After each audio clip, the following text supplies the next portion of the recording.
Muy buenos días a todas, a todos, queridas compañeras, compañeros de la Universidad de Burgos, querida Ana, estimadas ponentes, representantes de las entidades y asociaciones que hoy nos acompañan de forma telemática o en presencial, estudiantes y miembros de la comunidad universitaria. Nos reunimos en nuestra preciosa aula Romeros de la Facultad de Derecho para conmemorar un año más el Día Internacional de la Eliminación de la Violencia contra las Mujeres, una fecha que nos interpela como institución y, por supuesto, como sociedad.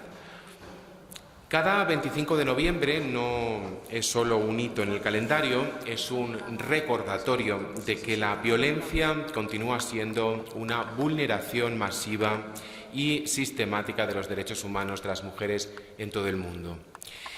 Los datos que recoge el manifiesto de la Conferencia de Rectores y Rectoras de las universidades españolas pues son elocuentes. De acuerdo con la ONU Mujeres, una de cada 8 mujeres entre 15 y 49 años ha sufrido violencia por parte de su pareja en el último año, y en España, pese a los avances normativos, 36 mujeres han sido asesinadas en lo que llevamos de año por sus parejas o exparejas. Detrás de cada cifra, de cada noticia, pues nos encontramos vidas truncadas, proyectos quebrados, familias y comunidades heridas. No podemos, en ningún caso, como no puede ser de otra manera, normalizarlo, ni silenciarlo, ni reducirlo a un problema privado. Las universidades, como reconoce este mismo manifiesto, asumimos una responsabilidad ética y social irrenunciable. Generar conocimiento y conciencia crítica, formar profesionales comprometidos con la igualdad y ofrecer respuestas eficaces frente a todas y cada una de las manifestaciones de la violencia de género, incluidas aquellas más invisibles y adaptadas a los nuevos contextos como la violencia vicaria, económica o digital. Desde la Universidad de Burgos nos sumamos expresamente al llamamiento de CRUE para seguir siendo espacios de libertad, de respeto, de equidad y de corresponsabilidad. La jornada que hoy inauguramos con el apoyo de la Junta de Castilla y León a través del Pacto de Estado contra la Violencia de Género es un ejemplo concreto de este compromiso institucional.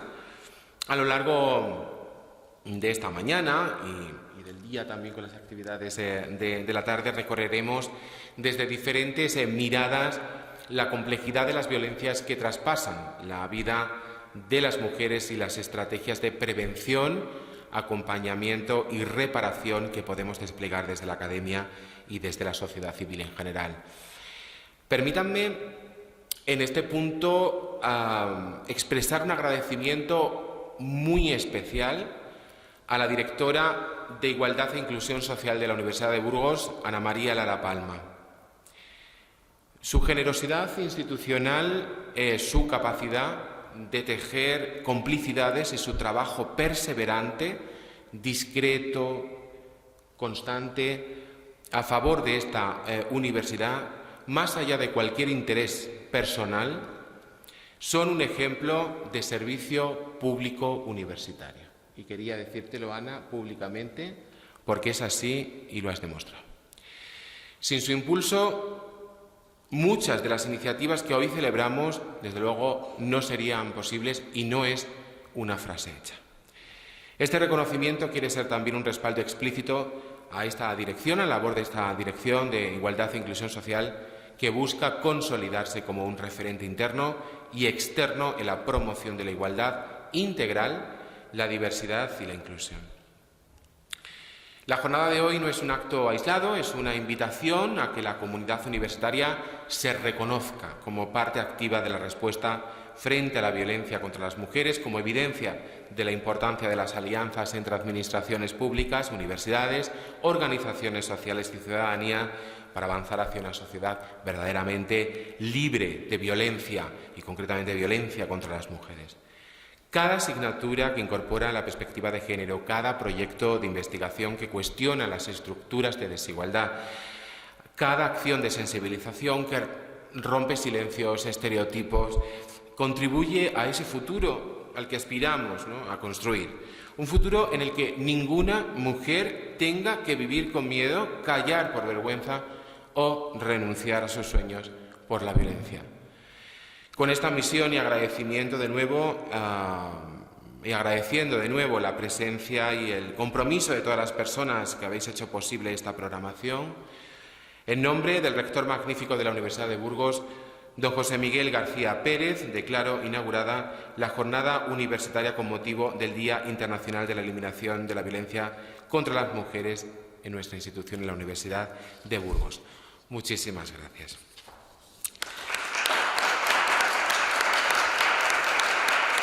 Gracias. Tiene la palabra la directora Ana María Lara Palma, directora de Igualdad e Inclusión Social de la Universidad de Burgos. Buenos días, querido vicerrector Delfín, queridos asistentes, ponentes, compañeros, compañeras, amigas.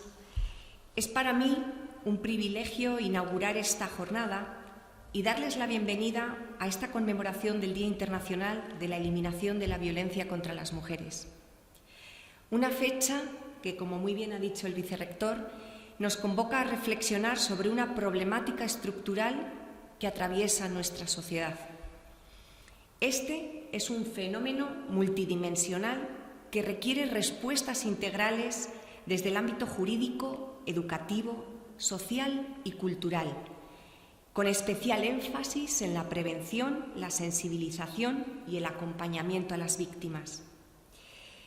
Desde la Dirección de Igualdad de Oportunidades e Inclusión Social, de la que formo parte con gran orgullo y en agradecimiento también al vicerrector, a esta casa por contar conmigo para ello, redoblaré esfuerzos para construir un entorno social donde la igualdad, la dignidad y el respeto prevalezcan. Y con estas palabras quiero poner de manifiesto que trabajaremos juntos para seguir avanzando en propuestas, iniciativas y trabajo de equipo. No estamos solos, contamos con el sector de la industria, contamos con el tercer sector, contamos con las instituciones, contamos con nuestros estudiantes, profesores, investigadores y petegas. Todos seremos capaces de construir un futuro más amigable, más digno y más respetuoso si aprendemos a poner desde el principio una pequeña semilla para todo ello.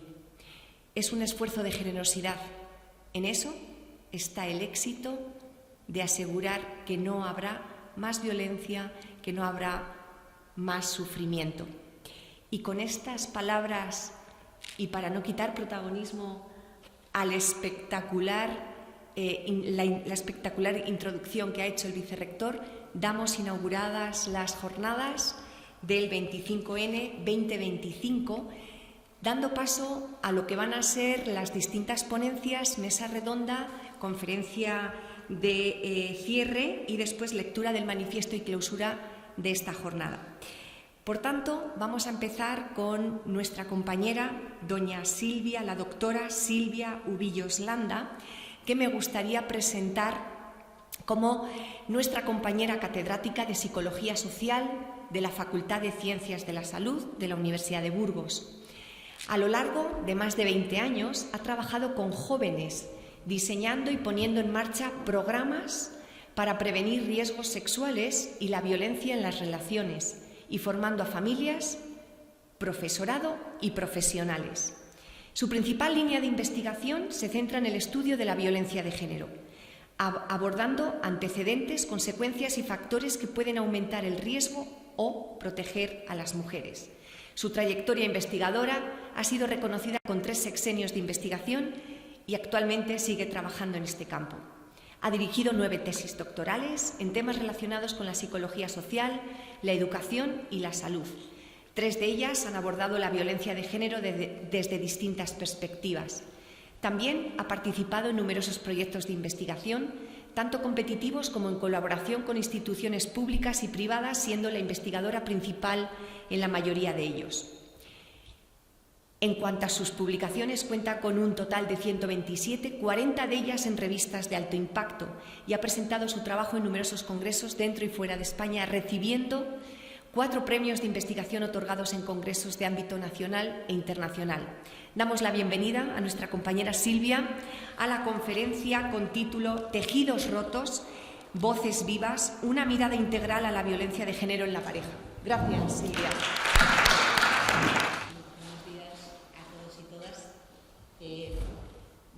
Agradecerte la presentación que me has hecho, Ana, pero yo creo que para esta charla lo más importante es las experiencias personales que he vivido. ¿Sí? ¿Así se me oye bien?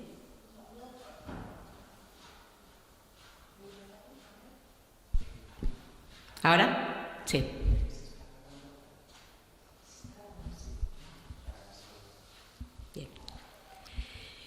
Bueno, decía que te agradezco la presentación que has hecho, pero para mí, a la hora de pensar en esta conferencia, lo más importante son las experiencias personales que he vivido, el trabajo sobre todo que he hecho de campo.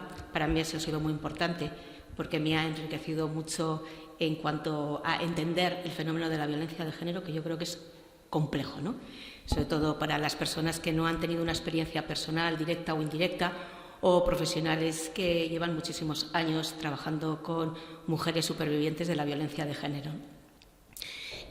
También es cierto que las investigaciones que he ido realizando, sobre todo desde que entré en la universidad, el objetivo fundamental que tienen al final es intentar, de alguna manera u otra, pues erradicar esta lacra social, ¿no?, que vivimos y que genera mucho sufrimiento, ¿no? Lo primero quería agradecer a la organización de esta jornada, agradecer especialmente a Ana Lara, que haya tenido la deferencia de invitarme a impartir esta conferencia inaugural, que para mí es una gran responsabilidad personal y social. La charla la he titulado Tejidos rotos y voces vivas, y lo que pretende es aportar una perspectiva integral a la violencia de género, ¿no? En esta charla vamos a tratar las dinámicas que sustentan la violencia de género, los factores que hacen que se perpetúe y también los compromisos que tenemos y los retos que tenemos como sociedad. Para ello, pues he tenido en cuenta evidencias empíricas, pero también he tenido en cuenta la práctica profesional y, sobre todo, lo que me parece muy importante es el compromiso ético centrado sobre todo en la dignidad de las mujeres víctimas de violencia de género. Estamos ante un problema que sabemos que no es un problema individual, es un problema relacional y es un problema estructural. Como bien decías, Ana, es un fenómeno multidimensional y aquí lo que vamos a ver es 3 perspectivas. La perspectiva de las mujeres, la perspectiva de los hombres y la perspectiva de la sociedad. Esta charla trata, la visión de esta charla, o mi intención ha sido dar una charla de tipo constructivo, que me parece que es en donde podemos avanzar. Bien. Primero comenzaré con una contextualización centrada en las luces y las sombras de la Ley 1/2004. ¿Por qué? Porque esta ha sido una herramienta clave para la lucha contra la violencia de género. Pero en este momento hay muchos retos que superar para que realmente la respuesta ante la violencia de género sea contundente y eficaz.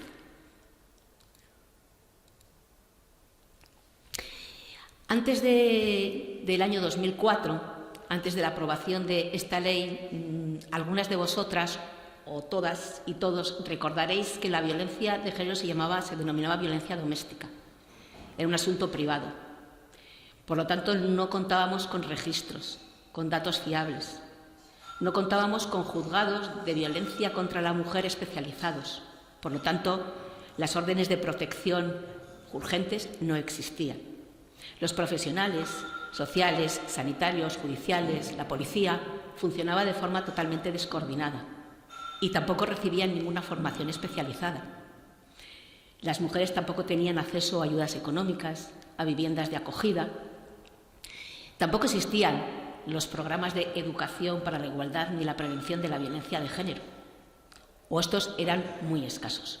Las mujeres tampoco recibían tratamientos psicológicos, era un tema que se trataba como tabú y era un tema que no estaba ni visibilizado ni reconocido socialmente. En definitiva, en conclusión, ¿qué ocurría? Que la sociedad vivía de espaldas a estas mujeres. Y muchas veces, además, ni se entendía lo que es ser víctima de violencia de género, porque es difícil entender qué es ser una mujer que está sufriendo violencia de género. De hecho, las mujeres se responsabilizaban de ello. Se sentían culpables, se sentían avergonzadas. Y eso yo lo he vivido en la década de los 90, que es históricamente es relativamente reciente, ¿no? Yo os aseguro que sufrir este tipo de situaciones por parte de las mujeres y por parte de sus hijos es como vivir en una pesadilla constante. Bien, pero llega el año 2004 y es entonces cuando el Congreso de los Diputados aprueba por unanimidad la Ley 1/2004 de protección integral de la violencia de género. Es constituyéndose en una ley pionera en Europa, de lo cual tenemos que estar orgullosos, en este caso, por esta aprobación unánime. No sé si hoy tendríamos la suerte de que esto ocurriera. Yo creo que es muy importante entender que esto no es una ley contra los hombres, es una ley contra el machismo. Lo que se pretende es proteger a las mujeres de este machismo y esta ley no añade derechos legales a las mujeres. Lo que hace es responder punitivamente al delito según le corresponde, si bien es cierto que el machismo se considera un agravante.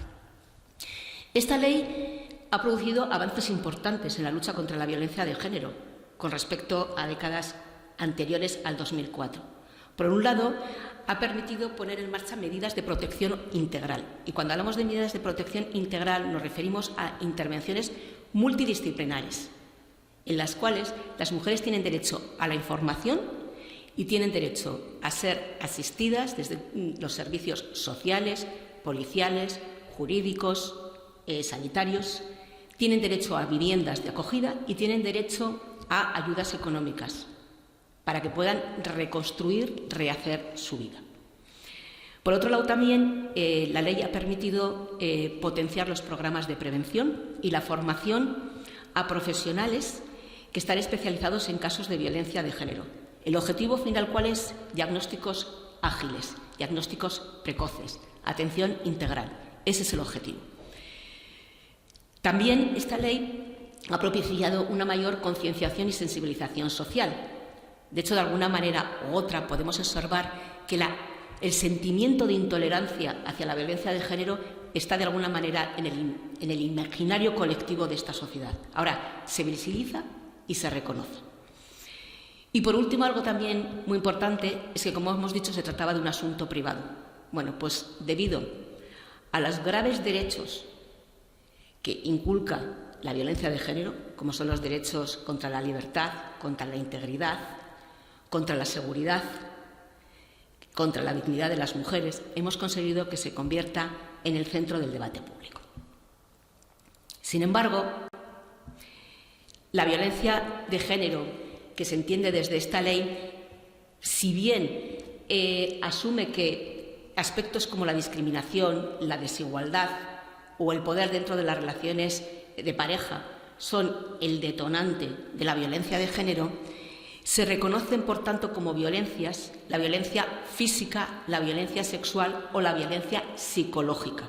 Cuando hablamos de violencia psicológica, coacciones, amenazas, privación de libertad, ejercida por parte de la pareja o de las parejas.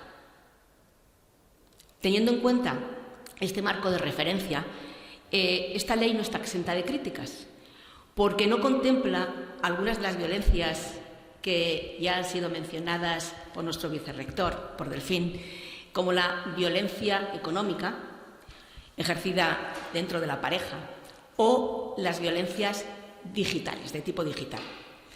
O también la violencia vicaria. La violencia vicaria, que como sabéis es infligir daño a los hijos, hijas, personas importantes para las mujeres con el simple objetivo de hacerle daño. Recientemente, el 30 de septiembre del 2025, se ha aprobado un anteproyecto de ley en el Congreso de Ministros, pero todavía tienen que pasar todos los trámites parlamentarios para que esta ley sea efectiva. Otro tipo de violencias muy graves no están contempladas tampoco en esta ley, aunque sí en algunos instrumentos internacionales, afortunadamente, como por ejemplo el Convenio de Estambul. Nos estamos refiriendo a los matrimonios forzados, a las mutilaciones genitales, a la trata de mujeres con fines de explotación sexual, nos referimos al acoso sexual, nos referimos a la violencia obstétrica o nos referimos también a los feminicidios que son producidos por personas desconocidas. Esto es violencia de género. Es verdad que está contemplado en el Código Penal, pero la mayoría de las sentencias no incluyen ni los agravantes ni las medidas que están contempladas por la Ley 1/2004. He dejado para el final un tipo de violencia que a mí me parece fundamental combatirla, que es la violencia simbólica.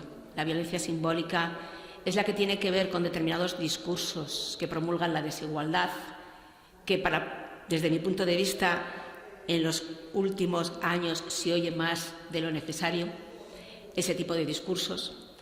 Es una violencia que se refleja también en determinadas expresiones culturales o, como podemos ver en la diapositiva, en la publicidad sexista, que lamentablemente sigue habiendo. Afortunadamente, debido a la lucha incesante contra la violencia de género, países como Inglaterra o Argentina prohibieron este tipo de publicidad de imágenes que veis en la diapositiva. Por lo tanto, todo esto que os estoy planteando, esta contextualización, ha llevado a que en este momento hay debates muy importantes con el objetivo de intentar reformar la ley o crear leyes nuevas para poder ampliar el alcance de esta ley.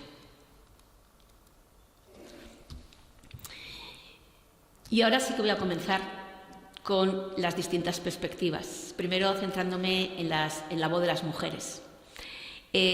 A partir de una serie de datos, daré algunas pinceladas sobre lo que son los procesos de violencia de género, los factores que la sustentan, las consecuencias y, finalmente, para algo para mí que es muy importante, que es el rol que ejercen las mujeres dentro de esta situación tan compleja. Hay unos datos que son conocidos por todos y por todas, porque todos los informes van en la misma dirección, y es que 1 de cada 3 mujeres mayores de 15 años sufren violencia física o sexual por parte de la pareja y o violencia sexual por parte de un desconocido.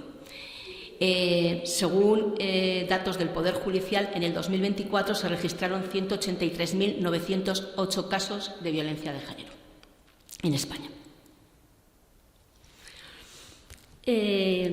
Aunque la violencia de género es un problema que se da en todas las edades, es cierto que la mayoría de este tipo de violencia comienza en las primeras etapas de la relación, en lo que venimos denominando violencia en el noviazgo. Ahí ya, aunque las trayectorias de violencia son muy diversas en las distintas mujeres, normalmente la violencia de género comienza con conductas de control, tanto a nivel presencial como a nivel digital, y se van agravando con el paso del tiempo hasta violencias más visibles, como son las violencias físicas, de tipo físico. Por otro lado, actualmente me gustaría hablar de las nuevas tecnologías que, por supuesto, han puesto un avance muy importante en esta sociedad, pero, sin embargo, han dado lugar a otros tipos de violencia de género, lamentablemente, como es la ciberviolencia, ¿no? Una de las características fundamentales de la ciberviolencia es que este tipo de violencia se da incluso aunque el agresor no esté presente. Entonces, cuando entrevistamos a las mujeres, lo denominan que son violencias que se dan de forma constante, de forma invasiva y, además, que produce un sentimiento de inseguridad permanente. La ciberviolencia puede ser también de tipo sexual, puede ser de tipo no sexual, y existe un tipo de ciberviolencia que tiene que ver también con el control, ¿no? se le pide a la mujer que elimine determinados tipos de contactos, se les lee sus mensajes, se les pide sus contraseñas. Es decir, son conductas para tratar de minar la libertad de las mujeres. Detrás de todos estos tipos de violencia existe lo que se denomina el poder dentro de las relaciones. El poder dentro de las relaciones, ¿cómo se manifiesta? Pues se manifiesta a través de la capacidad de dominar y la capacidad de controlar por parte de los hombres. El dominio, cuando hablamos de dominación, ¿a qué nos referimos? Nos referimos a la necesidad de mantener relaciones jerárquicas. ¿Para qué? Para someter a la mujer, para menospreciar a la mujer. Este tipo de desigualdades está sustentado por lo que son las normas de roles de género tradicionales, que sitúa a las mujeres en una situación de vulnerabilidad, sobre todo en contextos de conflicto. Por otro lado, tenemos la capacidad de controlar, que implica la capacidad de minar la independencia de las mujeres. Y también es la capacidad que tienen algunos hombres de imponer castigos, imponer consecuencias negativas si las mujeres no cumplen sus demandas. El control se manifiesta a través de muchísimas conductas y son conductas que son tan lesivas como la violencia física. Y me gustaría pararme en alguna de ellas, ¿no? Por un lado está la restricción a todas las fuentes económicas a las que puede acceder la mujer. ¿El objetivo cuál es? La dependencia financiera total de la víctima. Por otro lado, también el maltratador, uno de sus objetivos es intentarla aislar socialmente. Por lo tanto, a través de la vigilancia permanente y a través de las amenazas, trata de que las mujeres rompan con sus redes de apoyo formales, es decir, con sus familias, amigos y conocidos. Otro tipo de conducta es el uso de armas o las amenazas para infundir miedo. También otro tipo de conducta que lo relatan muchas veces las mujeres es que hay algunos hombres que muchas veces les amenazan con el intento de suicidio como una forma de chantaje emocional. Los intentos de suicidio están directamente relacionados con los homicidios de mujeres y con los homicidios de sus hijos. Por lo tanto, este es un elemento que hay que tener en cuenta. Si dentro de la pareja existe amenazas de intento de suicidio, podrían estar relacionadas con un inminente riesgo de muerte. Y por último, me gustaría hablar del estrangulamiento, el estrangulamiento no fatal. El estrangulamiento, situaros, es que es una conducta que simboliza el poder absoluto sobre una persona. Tienen el poder sobre su vida y su muerte. Ellos deciden hasta cuándo vas a vivir y cuándo te voy a matar. Es una experiencia, cuando la relatan las mujeres, físicamente es insoportable y psicológicamente es estremecedora. Te produce un miedo tan profundo que te imposibilita la búsqueda de ayuda o ni siquiera plantearte la posibilidad de abandonar la relación.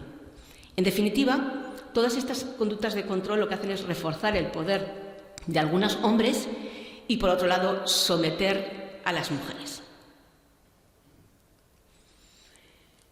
Hoy en día hay muchísimas evidencias que han confirmado que la baja percepción de poder dentro de las relaciones está directamente relacionada con sufrir más violencia de todo tipo, física, psicológica, sexual, económica, vicaria, y las consecuencias derivadas de estos tipos de violencia sufridas son, además de más problemas de salud física, más problemas de salud mental, ansiedad, depresión, estrés postraumático y también más riesgo de suicidio. Nuestros estudios indican que el riesgo de suicidio se multiplica entre 4 y 10 veces en mujeres que sufren este tipo de violencia, estos tipos de violencia.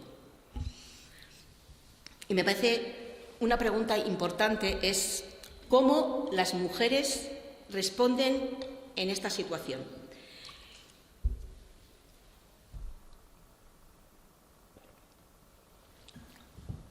Yo creo que hay un estereotipo muy dañino sobre las mujeres víctimas de violencia de género y muy injusto de considerarlas pasivas por naturaleza. Nosotros, las personas que trabajamos con víctimas de violencia de género o que hemos tenido la experiencia muy cercana, sabemos que estas mujeres tienen una capacidad de resistencia insuperable.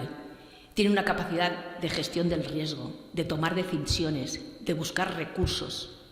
Por lo tanto, no se puede decir que estas mujeres sean pasivas. Lo que pasa que todo esto está condicionado por un entorno que tiene que ver con secuelas de la coerción y el control, la dependencia económica y emocional a las que están sometidas, el miedo al riesgo, el miedo a que la violencia se incremente, el miedo incluso a la muerte, el aislamiento social al que están forzadas y los efectos psicológicos de sufrir este tipo de violencia, ¿no? Como es la indefensión aprendida. Por lo tanto, estas mujeres sí que son activas. Son activas porque continuamente están poniendo en marcha estrategias de supervivencia, estrategias para minimizar el riesgo, para protegerse a sí mismas, para proteger a sus hijos. Intentan mantener las redes de ayuda de forma secreta. En cuanto pueden, revelan su identidad, pero eso sí, necesitan contextos, entornos seguros y personas que empaticen con su situación y que entiendan su situación. Elaboran continuamente planes para poder salir de la situación y cuando salen de la situación son capaces de reconstruir su vida. Por lo tanto, estas mujeres no son pasivas, estas mujeres son activas dentro de lo que les limita esta situación tan compleja y tan dolorosa. Diremos que a pesar del dolor, a pesar de las secuelas psicológicas que deja la violencia de género, cada vez hay más mujeres que alzan la voz y que nos ayudan a comprender que puede existir valentía incluso en los momentos más oscuros de la vida de estas mujeres. Además, son mujeres que son capaces de reconstruir su vida y, por lo tanto, nos dan la esperanza de que después de la violencia es posible alcanzar una vida en libertad y en seguridad. Ahora me detendré en lo que es el rol de los hombres, que es clave para la prevención y para la transformación de la violencia de género. Seguro que habéis oído muchas veces que las culturas patriarcales, las culturas machistas, son las que fomentan la violencia contra las mujeres. Sin embargo, este tipo de normas afortunadamente no penetran en todos los hombres. Por lo tanto, no todos los hombres dan el mismo tipo de respuesta ante la percepción de una pérdida de poder dentro de las relaciones. Solamente en algunos casos, la percepción de la pérdida de control y de dominio dentro de la relación de pareja provoca un estrés debido a la incapacidad para cumplir el rol de género masculino tradicional. Por ejemplo, se da cuando para algunos hombres el acatar este tipo de normas es algo clave para su identidad de género. Es entonces cuando este tipo de situaciones les genera impotencia, les genera tristeza y son sentimientos que normalmente se suprimen porque les hace sentirse vulnerables. ¿Cuál es la respuesta ante esto? La respuesta ante esto es un aumento de la tensión emocional. Lo que ocurre es que se transforman este tipo de sentimientos, tristeza e impotencia, en ira, incrementando la probabilidad de ejercer violencia contra las mujeres, como una manera de regularse ese malestar emocional y como una manera de recuperar esa capacidad de poder y de control sobre la mujer. Pero no todos los hombres encajan en estas normas patriarcales. ¿Por qué? Porque las normas patriarcales imponen una forma de ser hombre muy rígida. Ser hombre, desde el punto de vista de las normas de género tradicionales, ¿qué implica? Ser fuerte, ser el proveedor, poco sensible, competitivo, controlador, dominador y heterosexual. Hay muchos hombres que no se identifican con este tipo de identidades. Se identifican con la sensibilidad, se identifican con la afectividad, se identifican con la creatividad, se identifican con el cuidado de sí mismos y de los otros. Además, es que hay muchos hombres que también sufren la imposición de las normas patriarcales. Y sus experiencias personales, afortunadamente la educación que se da hoy en día, afortunadamente la cultura en la que nos vemos envueltos, afortunadamente nos proporcionan modelos alternativos de vivir otras formas de masculinidad. Una masculinidad en la libertad, en el respeto y en la libertad. Y creo que ahí es donde tenemos que avanzar, y ahí es donde tenemos que construir, y ahí es donde tenemos que trabajar hombres y mujeres de forma conjunta. Yo os diría que las normas tradicionales no van a desaparecer porque las prohibamos, sino van a desaparecer porque cada vez más hombres entiendan que este tipo de normas no las necesitan y ni siquiera les representan. Cuando pierdan el miedo de ser ellos mismos, ser hombres sensibles, ser hombres con la capacidad de cuidar, cuando los hombres pierdan el miedo a ser así, y haya más modelos de referencia, van a abrir el camino a muchos más otros hombres. Y esto va a mejorar la vida no solamente de muchos hombres, sino va a mejorar la vida de la sociedad. Como he dicho, yo creo que este es el camino en el que tenemos que avanzar juntos. Y por último, quería centrarme en las voces de la sociedad.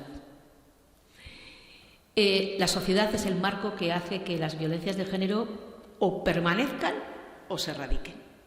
Tenemos que contar con la sociedad en su conjunto. La sociedad tiene un papel fundamental a la hora de proteger y de atender a las mujeres víctimas de violencia de género.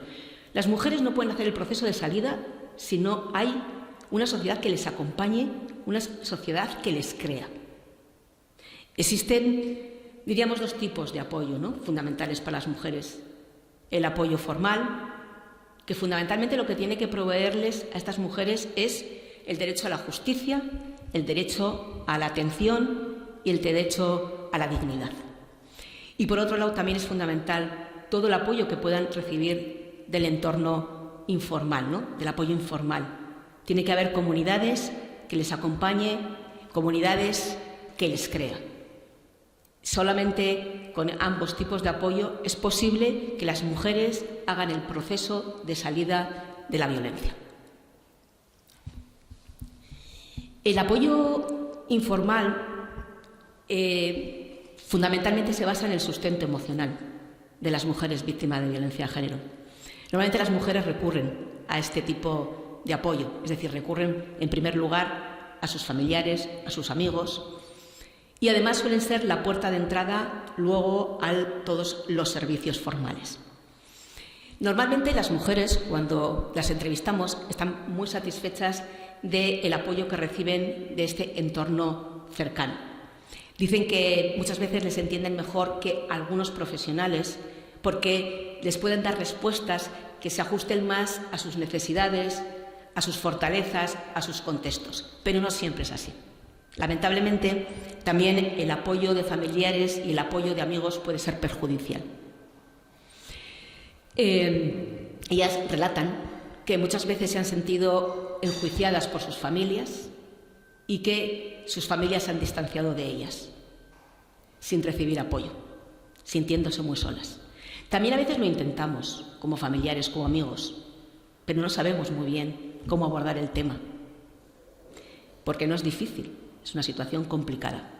Otras veces confiamos en que ellas van a salir, van a gestionar la situación, y cuando no lo hacen, nos enfadamos, nos frustramos y las culpamos a las mujeres. Y a veces les damos unas soluciones que son simplistas, que no pueden dar respuesta a la complejidad y al dolor de la situación que están viviendo. Y luego directamente hay algunos familiares y amigos que simplemente desde el primer momento les parece tan terrible la situación que miran para el otro lado.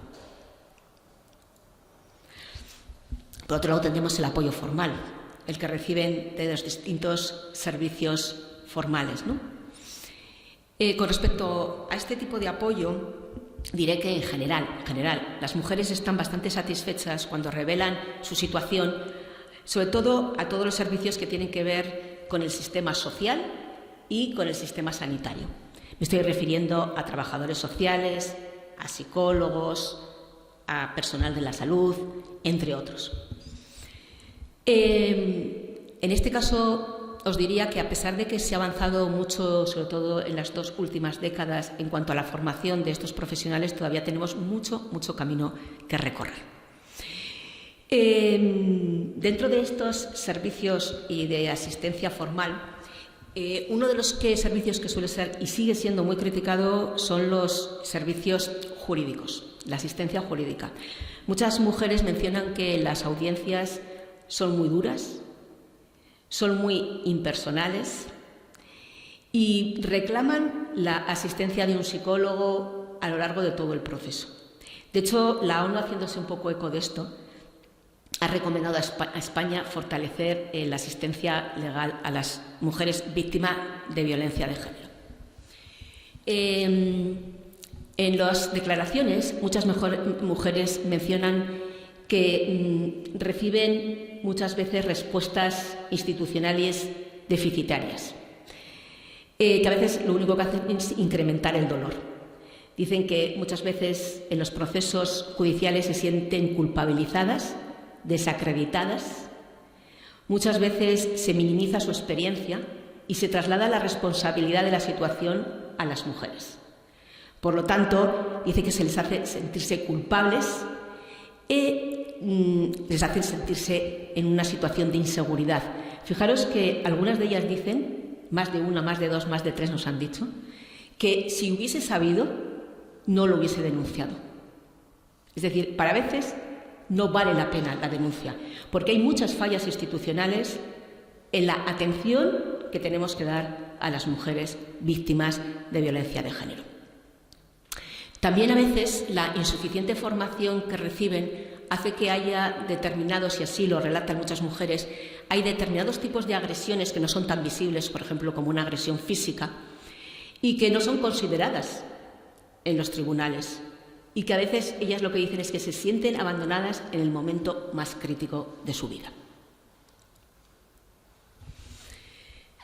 Y como sociedad en su conjunto, normalmente, hoy en día, sigue existiendo un efecto, que es el que llamamos el efecto bystander o el efecto espectador. ¿A qué me refiero? Cuando observamos o somos testigos de una situación de violencia de género, muchas veces miramos para el otro lado. ¿Por qué? Porque tenemos muchas dudas. Se nos plantean muchas dudas.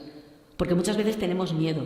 O porque pensamos que habrá otra persona que se responsabilizará de la situación. Pero estas conductas, estos comportamientos, ¿qué hacen? Normalizar la violencia, incrementar el aislamiento de las mujeres y aumentar el sentimiento de impunidad de los agresores. Por lo tanto, tenemos que combatir este efecto. Y combatir este efecto no es fácil. Requiere, yo creo que, muchas medidas. La primera medida es informar a la gente cómo intervenir y por qué es importante intervenir. Pero para intervenir también es importante brindar herramientas a la sociedad, crear entornos seguros y crear protocolos. ¿Para qué? Para que se pueda intervenir, pero se pueda intervenir de una manera segura. Yo creo que también esto es otro de los elementos importantes y actuales de hoy en día. Cómo trabajar con la sociedad, cómo intentar que la sociedad adquiera un compromiso, pero de una forma segura. Finalmente, decir que un futuro libre de violencia de género solo va a ser posible si conseguimos que las voces de estas mujeres que reclaman seguridad, reclaman justicia, reclaman escucha, se unen con el compromiso de los hombres de luchar y transformar todas estas normas que sustentan la desigualdad entre hombres y mujeres, asumiendo un rol de responsabilidad y un rol solidario. También, a su vez, la sociedad tiene el deber de tejer redes sociales que acompañen a las mujeres, que escuchen a las mujeres y que creen entornos en los que intervenir sea la norma y no sea la excepción. Solo de esta manera, solo entretejiendo las voces de las mujeres, las voces de los hombres y las voces de la sociedad, podemos crear un camino hacia la igualdad y la seguridad de todas nosotras. Muchísimas gracias.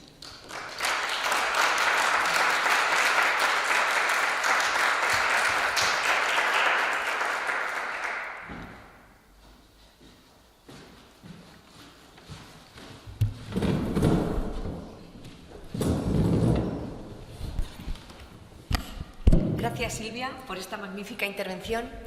Se queda pequeña, es decir, podríamos estar, yo creo que todo el día continuando con la conferencia, porque creo que permite además abordar luego, punto por punto, pues todo eso en lo que, bueno, pues tanto trabajo llevas hecho y tanta ciencia e investigación llevas avanzada. Así que, nada, reiteramos nuestro agradecimiento. Ha sido un lujo contar con esta conferencia inaugural en este día tan importante con estas palabras que yo creo que no dejan indiferente a nadie y que además nos llevan justamente a replantear pues que tenemos que continuar trabajando y duro en todo esto, ¿no? Muy bien, pues nada, les invito ahora a salir a tomar un café, hacemos un pequeño parón para dar paso después a la mesa redonda que comienza a las 12, titulada Acompañamiento de mujeres víctimas en el ámbito internacional. Gracias. Bueno, muy buenos días a todos y a todas. Muchas gracias por estar aquí, muchas gracias a la Unidad de Igualdad por habernos propuesto organizar esta parte de la jornada tan interesante. Bueno, en primer lugar lo que me gustaría es un poco abordar, porque a pesar de todas las circunstancias que se encuentran en el ámbito estatal, nosotras estamos yendo un poco más allá, ¿no? Mirando fuera de las fronteras y por qué nuestro trabajo se centra allí, con la cantidad de cosas que hay también aquí por hacer.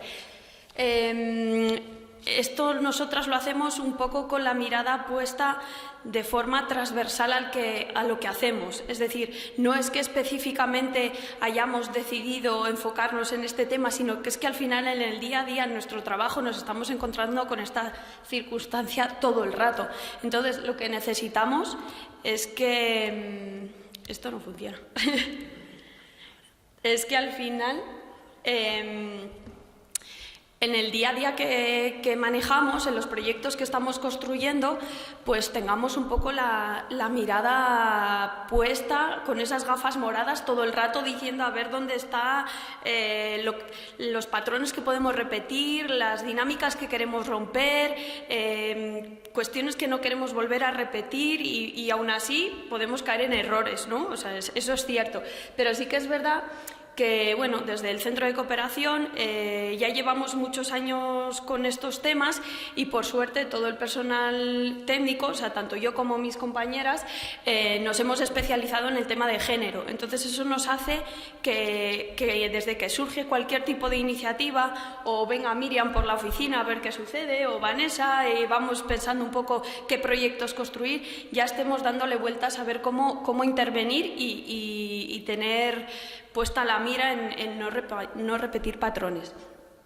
Solamente por comentaros que nosotros somos el Centro de Cooperación y Acción Solidaria, que lo que intentamos es implementar y desarrollar la política de cooperación universitaria al desarrollo de la Universidad de Burgos. Es decir, que intentamos desarrollar todas las actividades que se os ocurran para conseguir pues, la transformación social, la paz, la equidad, el desarrollo humano, la sostenibilidad medioambiental y económica y social. Entonces, cualquier iniciativa de estas, si no van con un buen enfoque de género y bien transversalizado, pues ya estamos repitiendo patrones. Es decir, que es nuestro día a día, ¿no? Sigo con problemas. Creo que no va. Otra vez aquí. Ahora, bueno, simplemente también por justificar un poco por qué nos hemos ido más allá, ¿no? Silvia daba un dato, y es el mismo dato que yo traía aquí, y es la terrible cifra de que una de cada tres mujeres, es fuerte, ¿eh? Una de cada tres mujeres en el mundo es víctima de violencia física o sexual en el mundo. Es decir, que tenemos muchas más probabilidades de que nos suceda, de que no nos suceda. Y es verdad que esto también tiene un patrón de por dónde naces, ¿no? Hay fortunas en la vida que te ubican en una parte del mundo o en otra. Y lo que sucede es que esta cifra es mucho más alta cuando nos vamos a entornos empobrecidos. Es decir, que si hablamos desde un contexto meramente estatal, esta cifra es menor. Pero en cuanto abrimos la mira y sobre todo nos vamos a países en los que puede haber conflictos abiertos o los niveles de pobreza son muy elevados o de desigualdad, esta cifra empieza a repuntar. Entonces, nosotras sabemos que aquí queda mucho por hacer, pero no podemos olvidarnos de las que están un poquito también más allá, ¿no? Lo mismo, 15 millones de adolescentes entre 15 y 19 años han sufrido relaciones sexuales forzadas. En 2023, 51.100 mujeres murieron a manos de su pareja a nivel global. Y con esto no sabemos realmente cuáles son las cifras, porque estas son las computadas. Muchas veces no se están computando casos de violencia de género y hay en muchos países que ni siquiera hay cifras ni se sabe realmente lo que ha pasado. Ya solo con este dato estamos viendo que hay 140 mujeres que mueren al día a manos de sus parejas, sobre todo, pero bueno, familiares y sobre todo cercanos, ¿no? En 2019, una de cada 5 mujeres de 20 a 24 años se casó antes de cumplir los 18 años. En el caso estatal, esta cifra es irrisoria o ha desaparecido porque está prohibido, pero esta realidad, cuando salimos de nuestras fronteras, es bastante frecuente. 230 millones de mujeres y niñas han sido sometidas a mutilación genital femenina. Esto sigue estando aquí. Es verdad que yo miré lo que sucedía en España y ahora os lo voy a traer, pero no podemos olvidar que hay 230 millones de mujeres que ya lo han sufrido. Es decir, sigue siendo un reto, ¿no? Y este es uno de los temas que abordaremos, pero siempre que hay conflictos o hay crisis económicas, medioambientales o de cualquier tipo, las mujeres son un foco. Y esto nos lleva, por ejemplo, que en cuanto hay una crisis climática, un terremoto, todos los derechos de todas las personas involucradas se ven lastrados, pero en el caso de las mujeres más aún. Y, por ejemplo, yo por traer un ejemplo, traía del caso del terremoto de Nepal, que la trata de personas subió de 3.000 a 12.000 personas y la mayoría de ellas eran mujeres que servían para fines de explotación sexual. Y otra triste cifra es que hablamos desde el contexto español y por suerte aquí pues eso, tenemos una ley y unos ciertos sistemas públicos que nos protegen o que bueno, poco a poco están consiguiendo que nos protejan un poco más, aunque como bien hemos visto en la sesión anterior todavía quedan muchos retos por abordar. Pero es que vivimos en esa parte del mundo y esto es un 14% de los países que sí que tienen protección judicial, ¿no? La mayoría de las personas que nacen no viven en estos contextos. Entonces, bueno, pues los niveles de desprotección son muchísimo mayores. Y aquí viene otra de las dos patas de la violencia que a veces no se tienen tanto en cuenta. Por una parte está la violencia psicológica, que hablábamos, que ahora mismo todavía se cuestiona cuando entran como temas de violencia de género o no. El 82% de las parlamentarias a nivel global declararon haber sufrido algún tipo de violencia psicológica durante su mandato. Es decir, que no solo es la exclusión, o sea, la violencia que sufrimos en nuestro ámbito doméstico o privado, es que cuando decimos o decidimos saltar a la esfera pública, somos objeto de todo tipo de violencias. Y una última cuestión que también es muy importante y es que hay aproximadamente 2.400 millones de mujeres que no tienen los mismos derechos económicos que los hombres. De hecho, hay 178 países que tienen barreras legales que les impiden a las mujeres participar en el ámbito económico. Es decir, que ya estamos predeterminando que esas mujeres sean dependientes. Es decir, que desde esa lógica es difícil que vayan a poder tomar decisiones sobre su vida y cuando estén en un contexto vulnerable que vayan a poder decidir salir de ahí y tomar las riendas, ¿no? Cuando tú tienes una dependencia económica y tienes personas a tu cargo, pues es todavía más complicado. Esto es una pequeña ilustración de lo que hay en el mundo. Por eso nosotras decidimos que, a pesar de que hay muchas cosas que seguimos trabajando, no nos hemos olvidado, y que se pueden hacer desde aquí, el ámbito internacional también requiere nuestra atención. Solo por ir rápidamente y en comparativa, hay esto sigue sin moverse. 3 millones de mujeres que han sido víctimas de violencia física o sexual y aquí se denuncian 14 casos al día. Es decir, que bueno, ya vemos como hay una comparativa y que al menos hay recursos judiciales y que hay opciones para las mujeres para poner todo esto en boca. Bueno, pues esto se sigue parando. Ahora. Luego hay una cuestión que a mí me parece interesante a nivel estatal. Hay 8.000 mujeres ejerciendo la prostitución, que esto es un tema que lleva a colación el tema de la violencia y que la cifra mayor se encuentra en Castilla y León. Así que es un dato curioso, pero bueno, me ha llamado la atención y os lo traía aquí. 58 mujeres murieron aquí. Hablábamos de 51.000 a nivel internacional, sin saber realmente los datos. El matrimonio con menores aquí no es una realidad porque es una práctica ilegal. En cuanto a la mutilación genital femenina, hay 3.652 niñas se han contabilizado que pueden estar en riesgo de sufrirla en el ámbito estatal, pero tampoco es una cuestión que se conozca de cerca. Quizá ahí, no sé, vosotras conocéis mejor. Y hay 1.794 personas reportadas víctimas de trata, y la mayoría de ellas para fines de explotación sexual.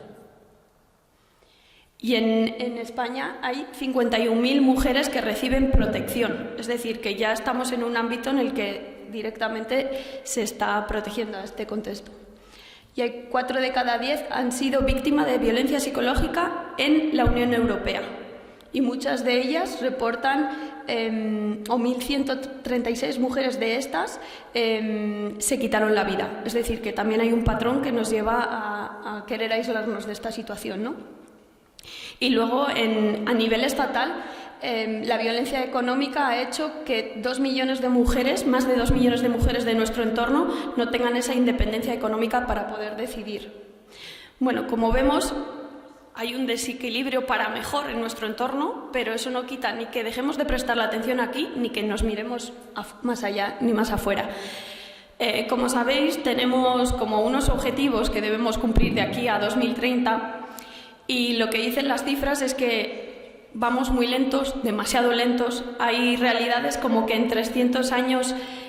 ni en 300 años vamos a conseguir acabar con el matrimonio infantil, ni en 286 años vamos a subsanar las lagunas de protección jurídica, entre otras cuestiones. Es decir, que vamos demasiado lentos para que todas estas cuestiones se aborden. Por eso nosotras, desde la oficina y desde el trabajo que hacemos, esto es lo que nosotros hacemos en Cooperación Internacional, entendíamos que había que redoblar los esfuerzos.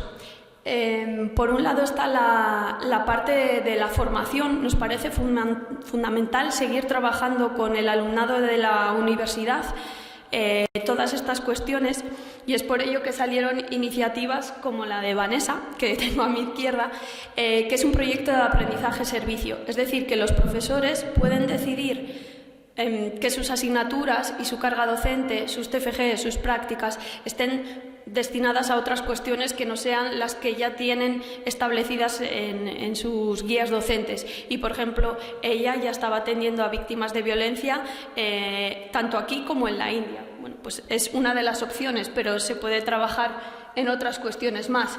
Por ejemplo, podemos incorporar temáticas de estas dentro de nuestras asignaturas, podemos crear otro proyecto de aprendizaje-servicio, como hizo Vanessa, tutorizar al alumnado que se quiera ir afuera a trabajar estos contextos o promover temas especializados en cursos microcredenciales de este ámbito temático.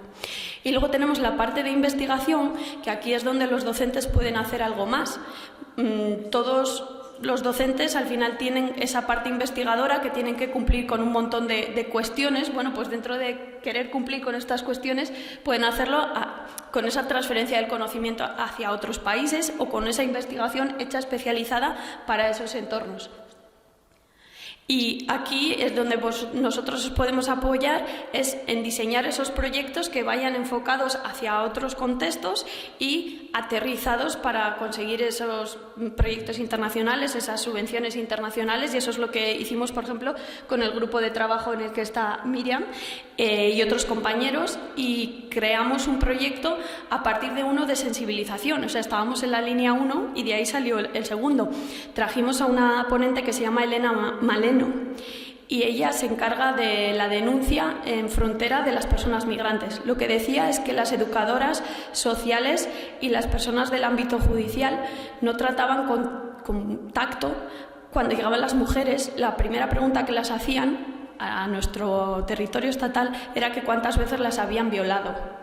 Entonces, desde este patrón lo que quisimos es formar a los profesionales que en el día de mañana van a estar ejerciendo este tipo de profesiones para que lo hagan de otra manera. Y ahí fue cuando el equipo de Miriam empezó a trabajar ahí. Es decir, que desde todo esto podemos buscar multitud de sinergias con las que trabajar. Yo lo quiero dejar aquí porque es como una propuesta que quiero lanzar a todos para que se vea que se pueden hacer muchísimas cosas desde nuestra oficina.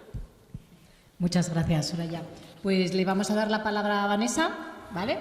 No sé si aquí tienes el ratón, que no sé si funciona. Ponerlo en PDF, la compañera también lo vamos a dejar en PDF. Vale. Por si acaso aquí hay algún puerto. Sí, mira qué bien. Más que nada, porque como está dando problemas. Vale. Este es el tuyo. Y aquí, a ver, esto aquí. Así nos aseguramos de que vaya bien. Sí. Siempre hay que tener un plan B.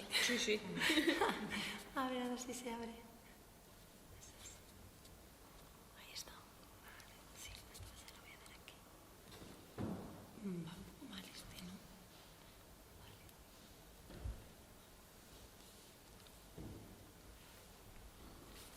Perfecto.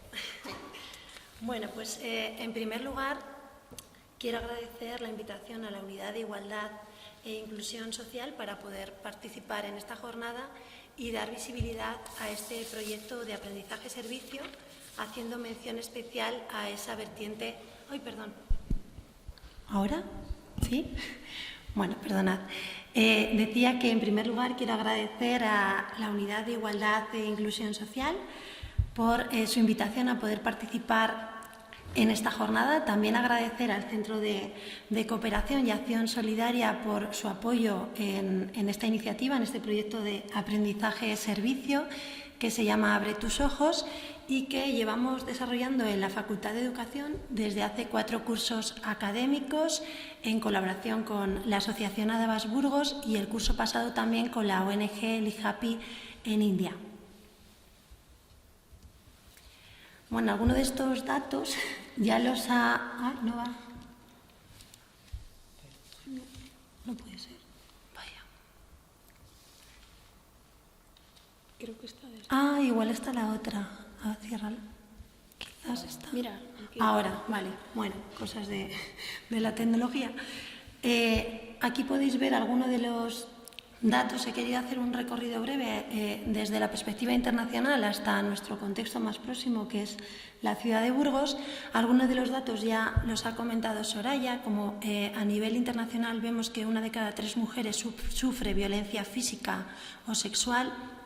Destacar también que en Europa 123 millones de mujeres y niñas han sufrido alguna agresión a lo largo de su vida. En España, 38 mujeres han fallecido en lo que llevamos de año y destacar que 31 de ellas no habían denunciado. Y si nos acercamos a nuestro contexto cercano, la ciudad de Burgos, actualmente son 1.283 los casos activos con protección policial a través del sistema Biogen, siendo la violencia de género la tercera causa de ingreso en prisión. Con todos estos datos que reflejan esta problemática, desde hace unos años ya empezamos esa colaboración con la asociación, puesto que vemos que desde el ámbito educativo es necesario trabajar esta problemática y más si cabe con los futuros profesionales del ámbito educativo. Se pasa, pero no se ve. Bueno, no pasa nada. Genial, yo creo que va con retardo, ¿no? Bueno, pues el principal objetivo de este proyecto, Abre tus ojos, no es otro que sensibilizar y prevenir en violencia de género. Concretamente a través de la metodología aprendizaje-servicio, es decir, queremos que nuestros estudiantes aprendan haciendo, aplicando sus conocimientos para poder resolver problemas reales y contribuir a la mejora del entorno. Dentro del proyecto Abre tus ojos, los objetivos específicos que tenemos son 3. En primer lugar, la formación y la prevención, ahora veremos cómo lo desarrollamos. Además, también el diseño y creación de recursos pedagógicos y la posibilidad de implementar esos recursos generados en el contexto real. Vale. Este proyecto se ha desarrollado en colaboración con 2 entidades. Como ya os comentaba, en primer lugar, en el ámbito nacional, la Asociación Adabas Burgos, Asociación de Asistencia a Víctimas de Agresiones Sexuales y Violencia Doméstica, es una asociación que se fundó en el año 1998, que ofrece apoyo integral a las mujeres que sufren violencia por parte de sus parejas o exparejas, así como a mujeres víctimas de agresiones sexuales. Concretamente, prestan apoyo, atención social, asesoramiento y asistencia jurídica y también apoyo psicológico. Por otro lado, desde el ámbito internacional, el curso pasado colaboramos con una ONG en India que se denomina Lead Happy, que está ubicada en un pueblo llamado Asagao, en Goa, que está al oeste de la India. Esta ONG nace con el propósito de crear un modelo de pueblo sostenible centrado en los niños, promoviendo el bienestar social, económico y medioambiental en la comunidad local. Trabaja a través de la promoción de recursos y programas que fomentan el desarrollo personal y emocional de los individuos, así como fortaleciendo el tejido social en la región. Brevemente comentar que en este proyecto de aprendizaje-servicio, en lo que llevamos de desarrollo del mismo, más de 1.200 estudiantes han participado en estos últimos cursos académicos, estudiantes de los diferentes grados que se cursan en la Facultad de Educación, Pedagogía, Educación Social, Magisterio, Educación Infantil y Magisterio, Educación Primaria. Llegamos a todos los estudiantes de nuevo ingreso porque a través de las diferentes asignaturas que están vinculadas, todas ellas relacionadas con la tecnología educativa, que son asignaturas que se cursan en primero, y también una asignatura específica de atención a la diversidad que se cursa en cuarto curso de grado de maestro de educación primaria y concretamente la mención de educación especial. Pues, creemos también eso importante decir que llegamos a todos nuestros estudiantes que comienzan sus estudios en la facultad. En cuanto al desarrollo, este proyecto se desarrolla en 2 fases. Ahora no quiere. A ver. Uy, no pasa nada. Es que yo creo que está aquí. Que igual está ahí. Bueno, sea como sea. Gracias, Soraya. Este proyecto se desarrolla en 2 fases. En un primer momento se llevan a cabo talleres de sensibilización y a través de la asociación Adabas Burgos. Posteriormente, en estos talleres de sensibilización se trata el tema de la violencia de género y se dan esas pinceladas necesarias para poder comprender esta problemática y que posteriormente nuestros estudiantes puedan realizar actividades de diseño y creación de recursos educativos. Aquí podéis ver algunos ejemplos de los diferentes recursos que se han generado, dependiendo también de esas asignaturas involucradas. Generamos desde infografías educativas, materiales didácticos, vídeos, también pequeñas píldoras, cortos audiovisuales para trabajar la temática y escape room también digitales. Hasta la fecha, sin contar los recursos con los que estamos trabajando este curso académico, se han generado 240 recursos que pueden consultarse dentro del repositorio web que podéis ver en pantalla a través de ese código QR. También esto da un plus, ¿no?, a este proyecto, porque los estudiantes ven que los trabajos que están realizando en el aula tienen una utilidad, tienen una difusión y luego pueden ser utilizados no solo por la asociación ADABAS en los talleres que imparte en educación secundaria, sino que cualquier profesional o cualquier persona que acceda a este repositorio puede también consultarlos y utilizarlos.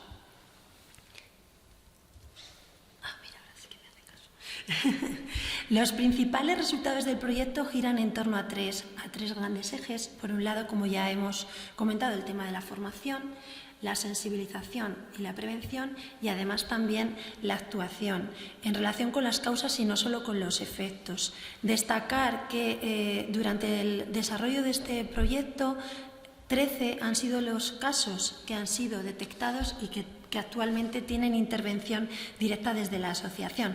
Destacar la importancia y relevancia que tiene este proyecto, sobre todo de cara a la atención directa. Bueno, me voy a centrar en la perspectiva internacional, que tengo poquito tiempo para que veáis un poquito qué es lo que hemos hecho. La India se considera uno de los países más peligrosos para las mujeres en el mundo. 445.256 casos de delitos contra mujeres, 6.000 muertes de mujeres vinculadas a disputas por dote y 85 violaciones al día. Entre las causas que motivan esta violencia de género encontramos el patriarcado, las normas de género, factores económicos, así como también el contexto sociocultural. Nos hemos centrado concretamente, como decíamos, en Goa, que está al oeste de la India, y hemos trabajado con la ONG Live Happy. Esta ONG pretende inculcar derechos humanitarios básicos y la mejora de la calidad de vida, promoviendo el bienestar social, económico y medioambiental de una comunidad local. A través de su proyecto Two Lives, hemos trabajado de forma transversal con nuestros estudiantes una serie de recursos que han creado. Concretamente han sido 2 grupos de estudiantes dentro de la asignatura de Estrategias de Atención a la Diversidad, quienes han diseñado materiales que posteriormente han podido ser utilizados por los profesionales de la ONG en India. Estos materiales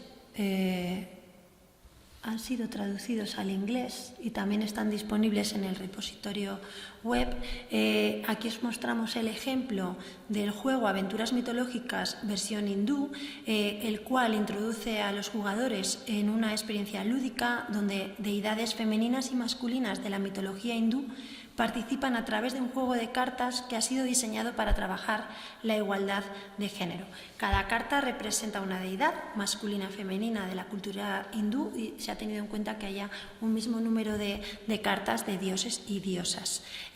Trabajar la perspectiva de género en edades tempranas contribuye a hacer visible que los roles tradicionales no son inevitables, permite crear espacios de diálogo, así como, en este caso concreto, usar la metodología de diferentes culturas como vía simbólica. Aquí podéis ver diferentes imágenes de los niños y niñas de esta comunidad utilizando estos materiales y pudiendo también conocer de cerca estos recursos que se han creado. Sí que es verdad que esta adaptación de materiales ha sido muy complicada para nuestros estudiantes, puesto que su cultura es muy alejada a la nuestra. Entonces, bueno, sí que queremos también seguir trabajando en esta línea y que sean conscientes de estas realidades y poder comprender estos contextos. Solamente mencionar que además este proyecto, atendiendo a la perspectiva internacional, también se llevó a un SAP en Leiría que desarrollamos el curso pasado, del cual también formo parte. Entonces involucré a un grupo de estudiantes de Finlandia, de Holanda, de Portugal y españoles para que hiciesen también un vídeo de sensibilización. Concretamente aquí trabajaron como reconocer los micromachismos, bueno, también desde la perspectiva internacional. Pues nada, finalmente muchas gracias. He intentado ajustarme un poquito al tiempo y nada, simplemente recalcar la importancia que tiene la educación como motor de cambio en la lucha contra la violencia de género. Muchas gracias. Pues muchísimas gracias, Vanessa. La verdad que es un proyecto bien bonito y además eso, que el éxito que está teniendo entre tus estudiantes, pues bueno, es de agradecer. Pues vamos a pasar el turno a Miriam. Sí, te tengo, Paula, así para el final, si no te importa. Vale, pues damos la palabra a Miriam Calvo con el proyecto 360 Rewind. Vale, pues voy a presentar el proyecto de Rewind, que también ha formado parte Soraya. Y el objetivo que teníamos era mejorar la atención que ofrecemos a las víctimas de violencia de género y en concreto a la ejercida contra las mujeres migrantes, fomentando su inclusión y evitando la revictimización. Bueno, como Soraya ha explicado antes, estas preguntas de ¿cuántas veces te han violado? Pues hombre, son un poco incómodas para las mujeres, entonces pues vamos a ver cómo se podría intervenir de una manera igual más adecuada. Para ello hicimos una metodología cualitativa, hicimos entrevistas tanto a mujeres migrantes como a profesionales. 10 entrevistas a mujeres y 10 a profesionales desde distintas entidades, pues ya sea ACCEN, Burgos Acoge, Fundación Lesmes y Adoratrices. Y la nacionalidad de mujeres era, bueno, pues desde una mujer de Ucrania, otra mujer de Senegal, que eso fue un éxito, que una mujer se abriera procedente de África subsahariana y que cuente sus experiencias, poquitas, pero bueno, yo creo que fue un éxito. Y bueno, mujeres latinas como Paraguay, Colombia y Venezuela. Las situaciones de violencia que han sufrido las mujeres, pues bueno, desde la feminización de la pobreza. Mujeres que vienen de contextos muy empobrecidos, que quieren ascender socialmente, pero que no encuentran esas oportunidades. Entonces, la migración se presenta como ese maná de las oportunidades. Una de las características que vemos en el fenómeno migratorio entre hombres y mujeres es que las mujeres siempre cargan con los hijos, ya sea físicamente o psicológicamente o mentalmente. Siempre están con los hijos, cómo me los puedo traer, cómo estarán mis hijos, y sí que vemos que con los hombres hay un cierto desapego. Otro de los factores importantes, que esto vi que no estaba tan analizado en lo que es el fenómeno migratorio en la literatura, es la violencia de género como catalizador de este proceso migratorio. O sea, muchas mujeres dicen, ¿qué puedo hacer yo para quitarme a mi pareja, expareja de encima? Pues voy a migrar. Que se junta también con la feminización de la pobreza, pero también pues así me quito un poco de encima a mi pareja, o incluso no solo violencia de género, sino violencia vicaria. Y la violencia vicaria destruye totalmente a la mujer. Uno de los ejemplos que vimos es una mujer que tuvo que dejar a su hija pues, con su pareja, que era un maltratador. Ella cayó víctima de una red de trata y la estuvieron prostituyendo aquí durante bastante tiempo. Cuando consiguió salir, se la derivó a Adoratrices y con la niña ya tenía un discurso de maltratador. De tal manera que cuando la niña se le decía que no te puedo comprar un abrigo del Bershka de Zara, decía, ¿quién eres tú? Porque solo eres una puta. ¿Y qué pasó? Que la pusieron en una situación, en una tesitura tan complicada que la mujer volvió otra vez a la prostitución, pues bueno, para sufragar los gastos que tenía la hija. También hay un contraste entre las expectativas y la realidad laboral. Las mujeres a veces cuando migran no saben la realidad de lo que se van a encontrar. Y además creo que a veces hay una comparación con Estados Unidos de que tú puedes trabajar dentro de la economía sumergida y puedes, pues bueno, sobrevivir, porque allí sí que se puede trabajar, pero claro, aquí no. Entonces están abocadas a la economía sumergida. Y en la economía sumergida lo que nos hemos encontrado, pues bueno, mujeres que no se las ha pagado, que se las intenta pagar mucho menos pues de lo que tendrían que ser los convenios. Y además hay un desajuste. entre lo que piensan que van a requerir en el país de destino y lo que tienen. Por ejemplo, una mujer me decía que quería ser profesora de inglés y tenía un título del FIRST del año 99. Es que para ser profesora de inglés aquí, pues bueno, tienes que tener una carrera, el máster de profesorado y un buen nivel de inglés actual. Entonces, claro, eso nos genera a veces muchas frustraciones. Y también experiencias de violencia sexual, experiencias de cosificación sexual y de objetivación sexual. Pues bueno, ya Simone de Beauvoir decía que muchas veces cómo se nos cosifica a las mujeres.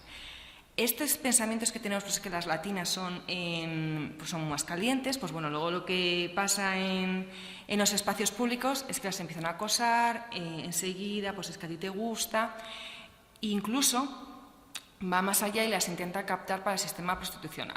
Por ejemplo, en páginas para buscar, dentro de la economía sumergida, intentan buscar trabajillos para limpiar casas, ponen un anuncio, uy, como pongas Colombia, como pongas Venezuela, es limpiar la casa y, bueno, si me haces otros trabajos extras, pues mejor. Anuncios donde dicen, necesito una masajista, dice, pero en ningún momento me están pidiendo ningún título de masajista. O es que me han dicho que puedo limpiar una casa de 8 de la tarde a 3 de la mañana. Y yo, ¿en qué casa vas a limpiar de 8 de la tarde a 3 de la mañana? Pues seguramente en un piso de prostitución. Y aquí me voy a enfocar más un poquito como en las pinceladas que vimos en el proyecto de cómo les gustaría a las mujeres y cómo ven los profesionales que tenemos que intervenir con ellas. La primera es estar presente, o sea, que nos vean y que sepan que estamos ahí. Aunque no sea que les tengamos que preguntar todo el rato, oye, ¿qué te ha pasado? Está. De hecho, a mí, personalmente, las bombas siempre me las cuentan cuando estoy en el coche y me ponía muy nerviosa y digo, es que nos estampamos. Y yo, ¿cómo me saltan estas cosas en el coche? Pues a veces de crear, digamos, una relación desde lo cotidiano, pues en el momento que ellas consideran, ¿no? Y que sepan que estás ahí para escuchar. Algunas veces, por ejemplo, en las experiencias del coche, lo que he hecho es, voy a parar y me cuentas bien. Y me paraba donde podía y yo, cuéntame bien todo el relato. Y ya, pues bueno, ellas ya me platicaban, ya me relataban los hechos. Y escuchar. Y a veces, muchas veces es escuchar y otras veces es mantener los silencios, porque es como acompañarlas. A veces no quieren hablar y es estar ahí. Una adaptación cultural.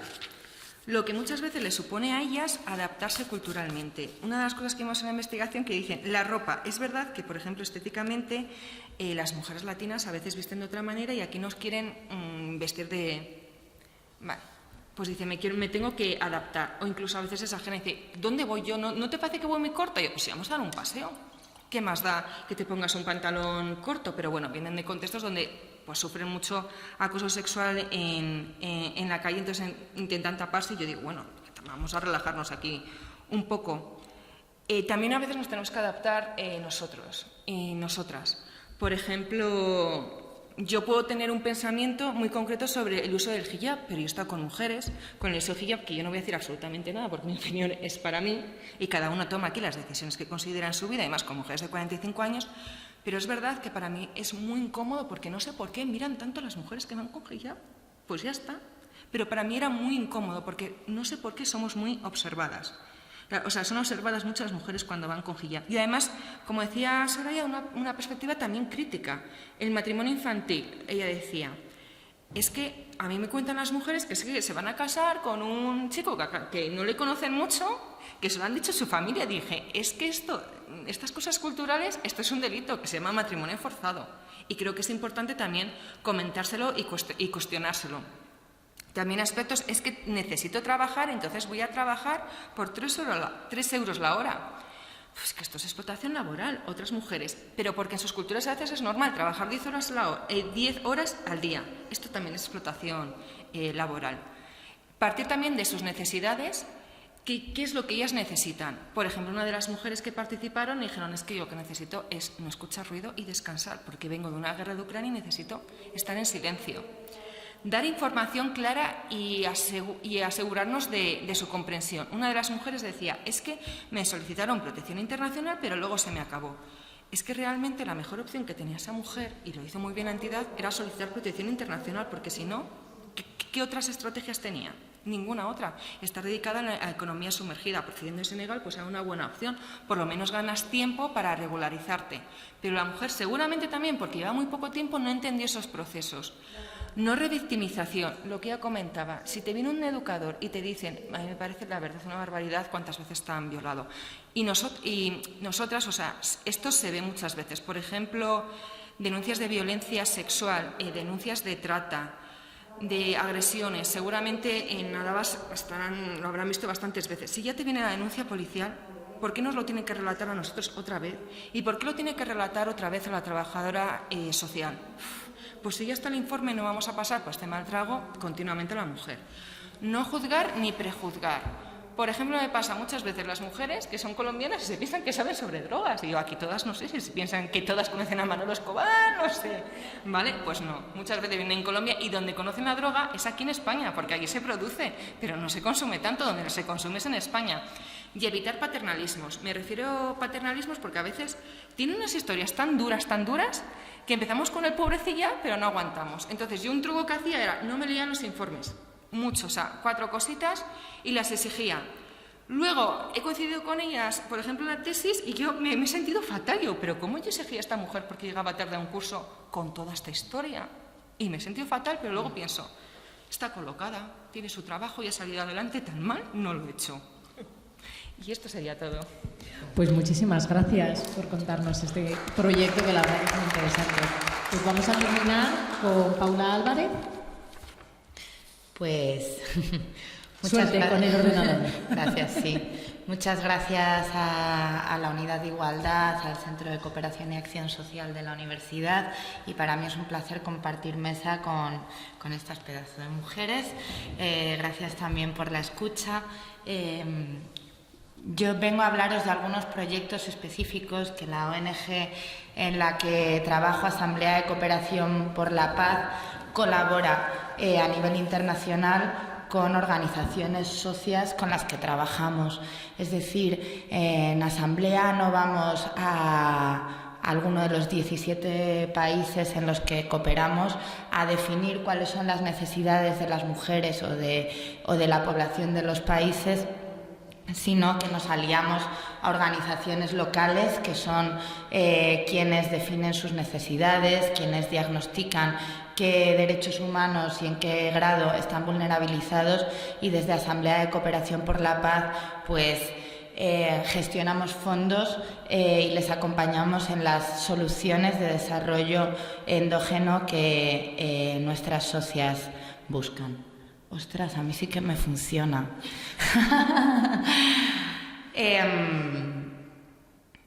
Os aboco a consultar nuestra página web y nuestras redes sociales, porque en ellas vais a poder ver de forma más ampliada algunos de los proyectos de los que os voy a hablar. Desde Asamblea llevamos trabajando en cooperación internacional, acción humanitaria y educación para la ciudadanía global desde hace más de 30 años, desde el año 91.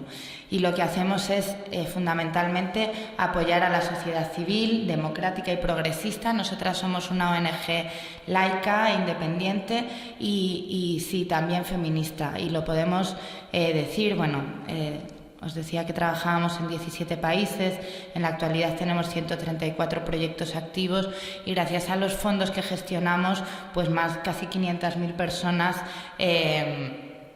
participan en las acciones de desarrollo.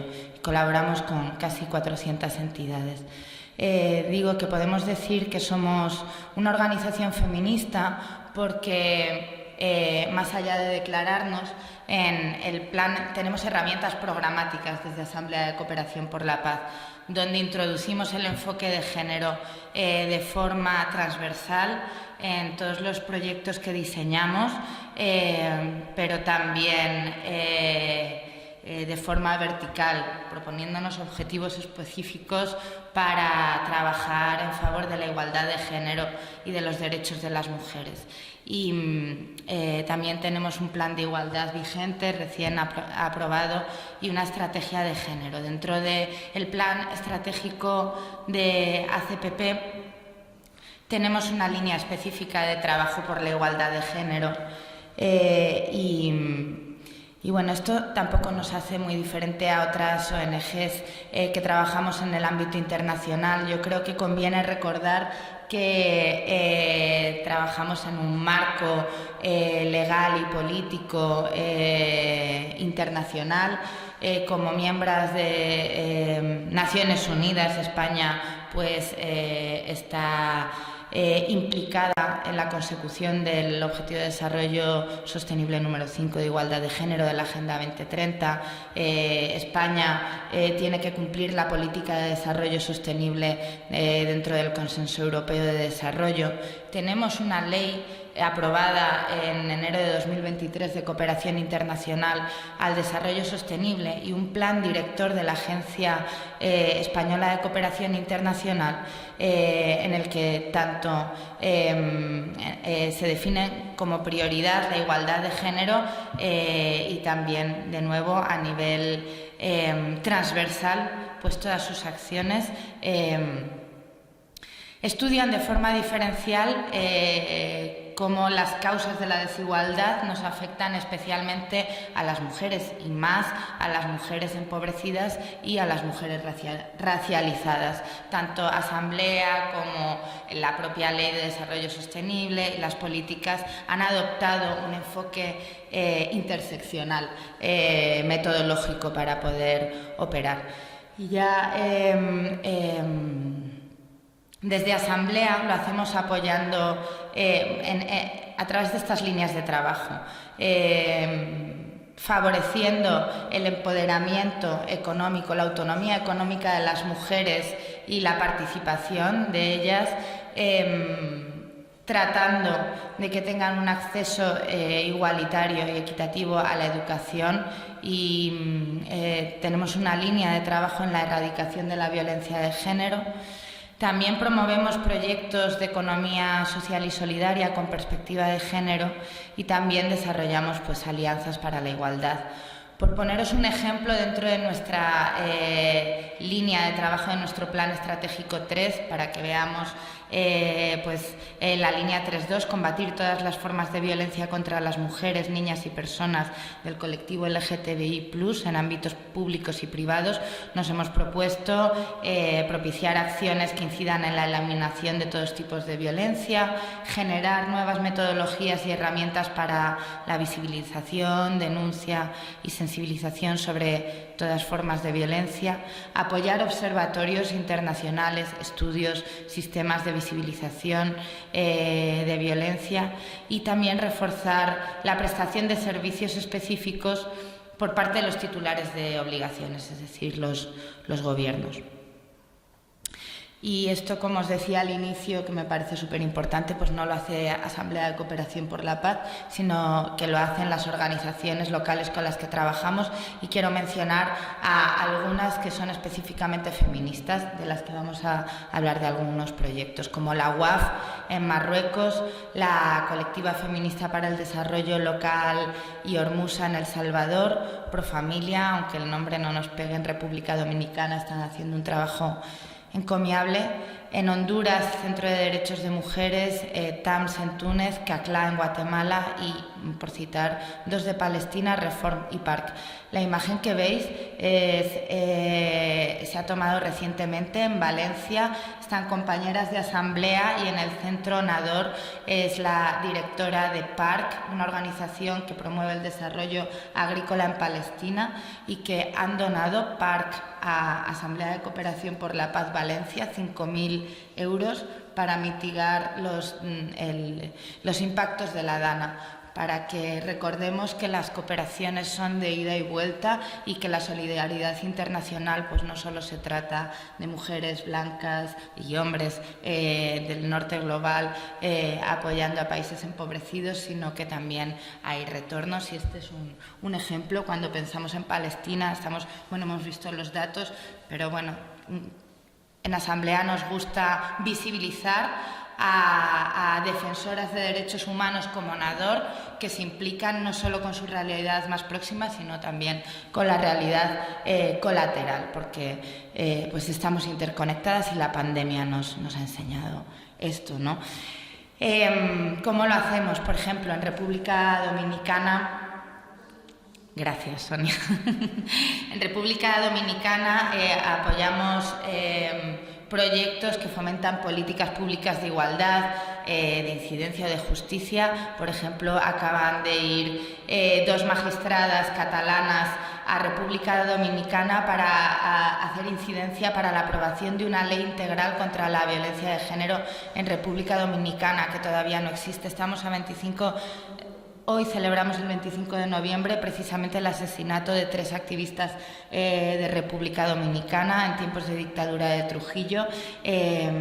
Y bueno, esta ley lo que busca es prevenir datos como que en 2024 en República Dominicana se documentaron 65 muertes violentas de mujeres consideradas feminicidios, además de 40.533 casos de violencia contra la mujer, de violencia doméstica o 5.000 delitos sexuales.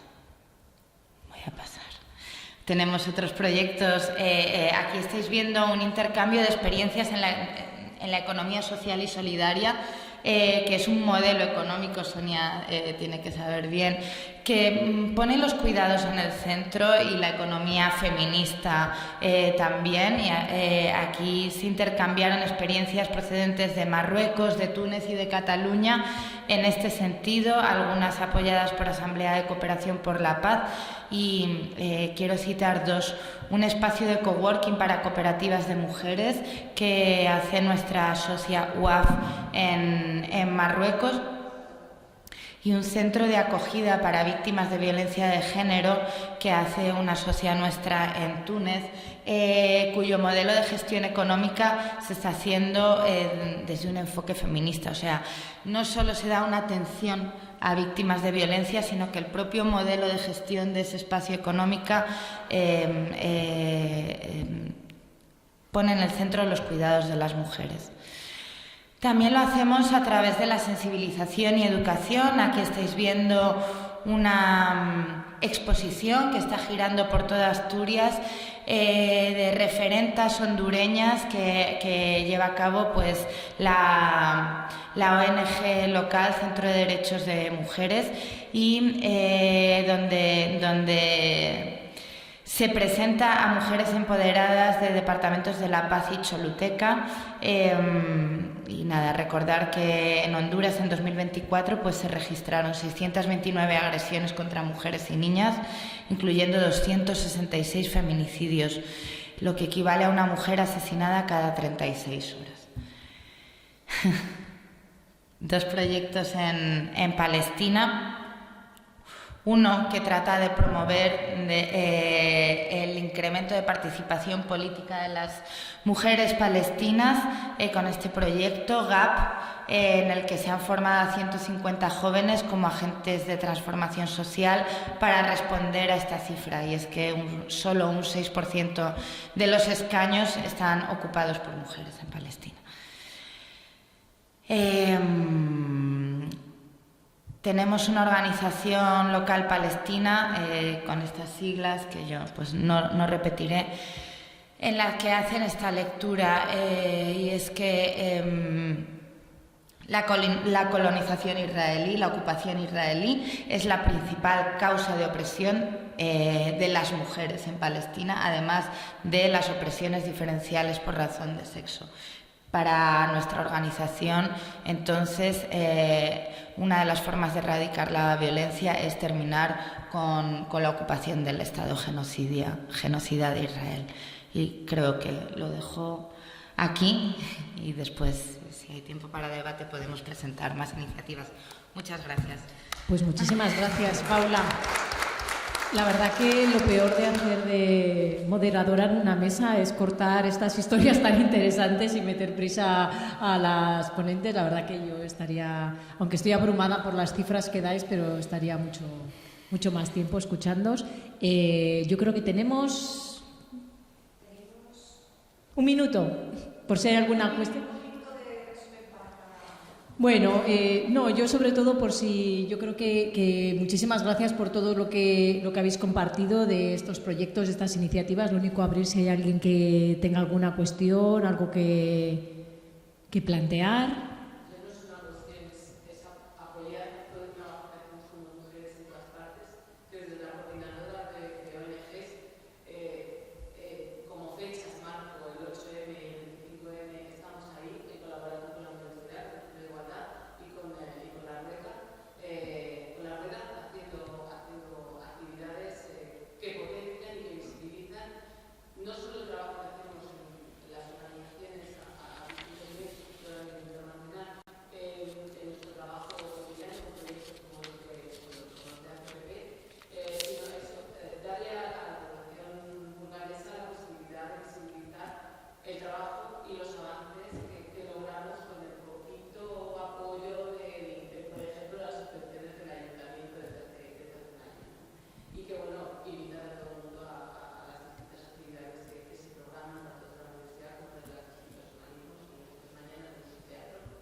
Muchas gracias, Marisol. Bueno, pues yo creo que podemos cerrar esta mesa. Yo creo que ha quedado muy claro que en nuestro contexto nacional y local sigue habiendo violencia. Tenemos que es una lacra dentro de nuestro país y nuestra sociedad, violencia contra las mujeres y contra las niñas, pero vemos que esta violencia se agrava muchísimo en contextos internacionales como los que estamos viendo ahora, en conflictos armados en Ucrania, en diferentes países en África, lo hemos visto en Palestina, incluso crisis humanitarias, crisis climáticas también. Entonces vemos como esa intersección, ¿no?, entre esta situación de pobreza, desigualdad, pues afecta de una manera desproporcionada a las mujeres y a las niñas. Bueno, yo creo que a través de estos proyectos, estas iniciativas, pues lo vemos bastante patente. Y nada, pues muchísimas gracias a todas por vuestra asistencia. Hemos echado de menos a los hombres de la Universidad de Burgos aquí. y nada, gracias a todas.